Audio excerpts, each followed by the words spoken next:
मसूरी में कार्यक्रम में शिरकत करने पहुंचे पूर्व मुख्यमंत्री हरीश रावत ने बीजेपी सरकार को आड़े हाथों लेते हुए कहा है कि सरकार की मंशा बजट सत्र को लेकर स्पष्ट नहीं है। उन्होंने कहा कि गैरसैंण में विधानसभा का बजट सत्र न करना विधानसभा का अपमान है और कांग्रेस इसके खिलाफ निंदा प्रस्ताव और विशेषाधिकार हनन का प्रस्ताव सदन में पेश करेगी। साथ ही उन्होंने भू कानून को लेकर भी सरकार को घेरा और कहा कि सरकार की मंशा सशक्त भू कानून को लेकर स्पष्ट नहीं है।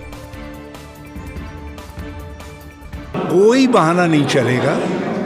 गैरसैंण में बजट सत्र का आयोजन न करना ये विधानसभा का अपमान है। विधानसभा का प्रस्ताव है कि बजट सत्र गैरसैंण में और आपने उसका अवमानना की है। मैं तो अपने लीडर अपोजिशन से कहूँगा कि सरकार के खिलाफ निंदा प्रस्ताव लाएं और प्रिविलेज विशेषाधिकार हनन का नोटिस दें मुख्यमंत्री को और संसदीय कार्य मंत्री को। ये उत्तराखंड की जनभावना का भी अपमान है और मुझे लगता है कि ये बजट सत्र ही गैरसैंण में नहीं होगा, आगे साल भर भी कोई सत्र होगा, मुझे डाउट है। उन्होंने जो पहले का भू कानून था जिसमें ज़मीन खरीदने पर रोक थी, नियंत्रण था, उसको हटा दिया था और हमने जिस एरिया को नोटिफाइड घोषित किया था भराड़ी सैंड को, उसको डिनोटिफाइड कर दिया था। तो आप जो है अपने उस कानून को रद्द करिए और नया एक कॉम्प्रिहेंसिव कानून लेकर के आइए जो उत्तराखंड की जनभावना के अनुरूप हो। हमको अपनी संस्कृति बचानी है। हम ये जो हिमालय है ये जैव विविधता का केंद्र है और हमारे पास जो संस्कृति है वो संस्कृति हमारे पास दुनिया की विश्व की धरोहर है, उसकी रक्षा करनी है। और उसके लिए ये थोड़ी है कि अंधाधुंध ज़मीनें बेच दें। जब ज़मीनें बेच देंगे तो संस्कृति कहाँ से बचेगी।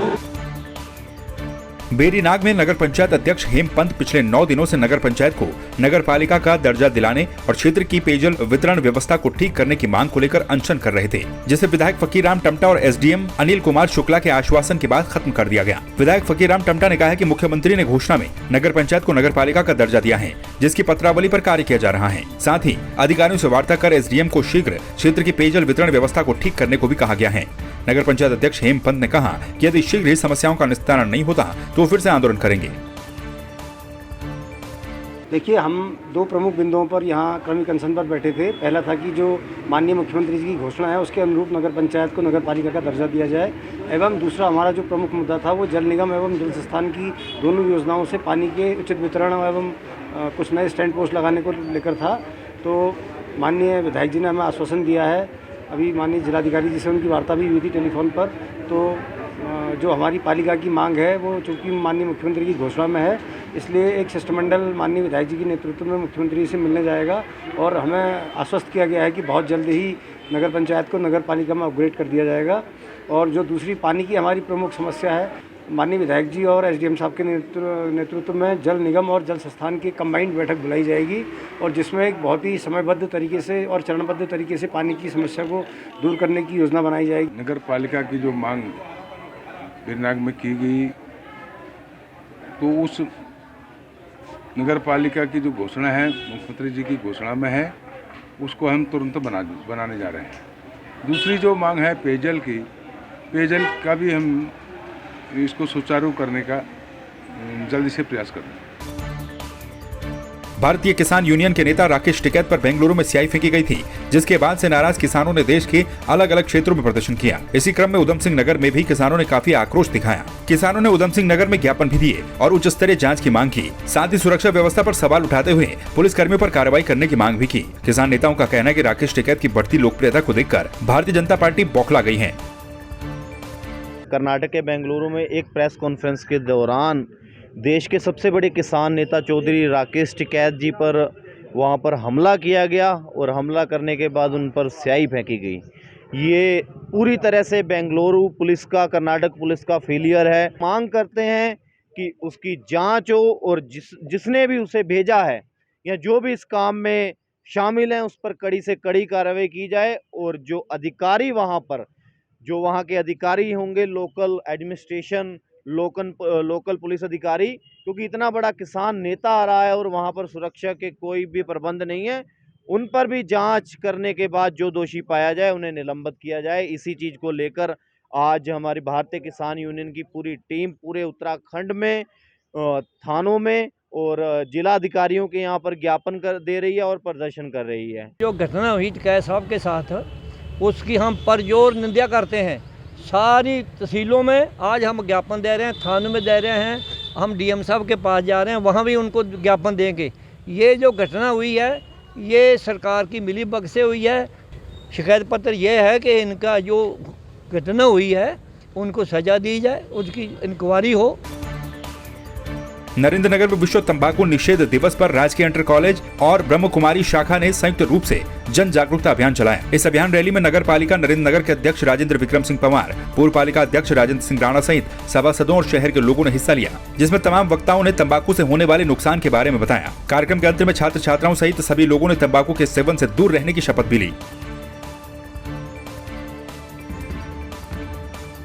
31 मई को ये निषेध कार्यक्रम किया गया है तंबाकू का, तो मैं चाहता हूँ ये एक बहुत अच्छी पहल है और इस पे आज कई लोगों के परिवार बहुत परेशान हैं। इनके माँ बाप इस नशे के कारण बच्चों के अंदर जो प्रवृत्ति बन रही है, तो मेरा सभी से अनुरोध यही होगा कि आप इस बीमारी को, इस किसी भी नशे को अपने से दूर करें और खुद अपने आप को स्वस्थ रखें।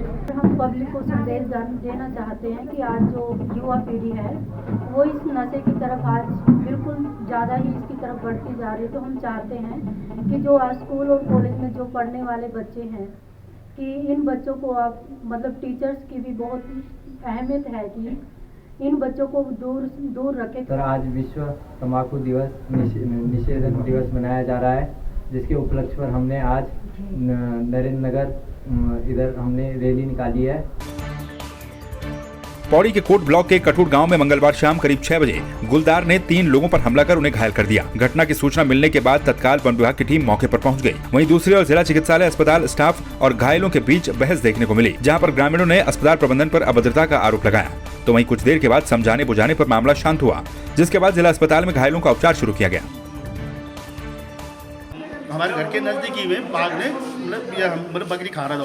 बकरी को छुड़ाने के चक्कर में उसने पहले मेरी माँ को घायल किया, फिर मैं अपनी माँ को छुड़ाने के चक्कर में मेरे को भी उसने मतलब दांत मार दिए, तो माँ के भी 4-5 दांत। हम यहाँ आए अभी एम्बुलेंस को करना था, पर तब तक हम अपनी गाड़ी लेके आ गए यहाँ पर। आज रास्ते में एम्बुलेंस होगी, हम डॉक्टर के पास गए तो डॉक्टर हमारे साथ में बदतमीजी से बात करने लग गया।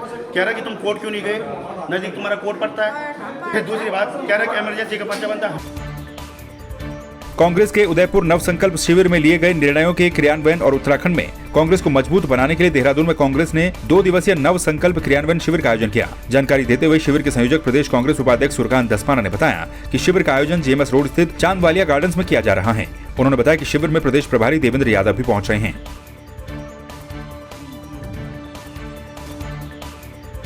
देहरादून जिले में अवैध खनन के खिलाफ प्रशासन का लगातार अभियान जारी है, जिसको लेकर मंगलवार को तहसीलदार विकासनगर सोहन सिंह रांगड़ के नेतृत्व में राजस्व एवं खनन विभाग की टीम ने तहसील विकासनगर के अंतर्गत सोरना नदी भाववाला रोड पर जांच के दौरान 2 ट्रैक्टरों को पकड़ा। इन ट्रैक्टरों पर क्षमता से अधिक खनन सामग्री लदी हुई थी। ड्राइवर से कागजात मांगने पर कोई कागज नहीं दिखाए गए, जिसके चलते ट्रैक्टरों को सीज कर दिया गया।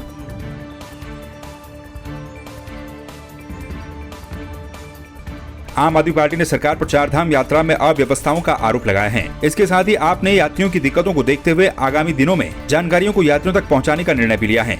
आप नेता ज्योति सिंह बिष्ट ने पर्यटन मंत्री सतपाल महाराज पर निशाना साधते हुए कहा कि प्रदेश में पर्यटन मंत्री पर 4 धाम यात्रा में व्यवस्थाओं को सुचारू करने की जिम्मेदारी थी, लेकिन पर्यटन मंत्री दुबई और दिल्ली की सैर करने में व्यस्त हैं। जिनकी जिम्मेदारी थी कि 4 धाम यात्रा की व्यवस्था सुचारू कैसे हो, वो दुबई और दिल्ली की सैर कर रहे हैं। तो आप समझ सकते हैं कि न तो पर्यटन विभाग, न तो राज्य की सरकार, न प्रशासनिक अमला, न स्वास्थ्य विभाग कोई चौकस नहीं है। बल्कि मैं आपको एक सूचना देना चाहता हूं कि आम आदमी पार्टी अगले 10 से 15 दिन में कोशिश करेगी कि हम एक इन्फॉर्मेटिव जानकारी 4 धाम में आने वाले यात्रियों और श्रद्धालुओं को कैसे दे सकें। हम इसकी तैयारी कर रहे हैं और अगले 15 दिन के बाद जो मुख्य स्थान है हरिद्वार, ऋषिकेश, देहरादून, यहाँ पर हमारी उपस्थिति आपको इस रूप में दिखाई देगी।